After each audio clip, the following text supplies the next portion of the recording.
The Chief Prosecutor for the War Crimes Tribunal for the former Yugoslavia, Carla Del Ponte, says she's willing to stay on beyond her scheduled date of departure if her successor hasn't been found by then. She's due to leave the International Criminal Tribunal in September. The tribunal itself is under international pressure to complete all of its cases by next year. But the trial of the former Serbian President Slobodan Milosevic was never completed because of his early death, and the two most wanted men, Radovan Karadzic and Ratko Mladic, are still at large. EuroNews asked Carla Del Ponte if that should be seen as a professional defeat for her. Why? A natural death is absolutely what can happen in life. So, unfortunately, he died. Milosevic died 2 months before the end of the trial.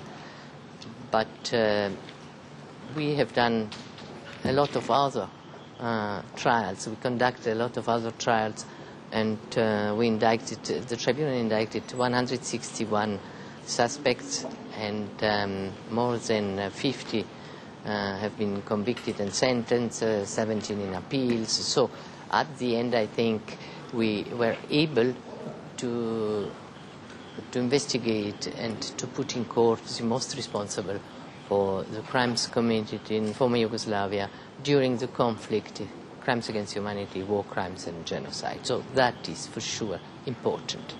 Serbia and the EU have restarted the negotiations. They did it on the 13th of June. Does it mean that the international community and you personally got some very strong signals about the prompt arrest of Karadzic and Mladic? What it is sure is that the new government shows the real political will to obtain the arrest of these remaining fugitives. And after a few weeks in force, they delivered two, Tolimir and Djordjevic. So I think that now finally they really have the will to deliver the other remaining fugitives, yes. And imagine Belgrade does not arrest Karadzic and Mladic as soon as you wish it. Do you think European Union in this case should again stop the negotiations? We need political pressure. We need political help from the European Union to obtain the arrest of all fugitives. And Commissioner Olli Rehn said last day that before Serbia would be admitted as candidate for the European Union, they must full cooperate with us. So that will mean, in other words, that Serbia must deliver the fugitives before being able to continue the way to the European Union. What do you think about the proposals about the future status of Kosovo? Can their realization become an obstacle for the intense cooperation between Serbia and the tribunal? I hope not. I hope absolutely not. But of course, my aim is to obtain my fugitives, and of course I would prefer not to have other obstacle than the goodwill of the government of Serbia to transfer the fugitives. A lack of initiative by the Dutch peacekeepers has created, as it were, the conditions for the mass killing in Srebrenica. Don't you think that the international law should be applied to the Dutch as well? No, I'm a prosecutor responsible for the commission of crimes during the conflict.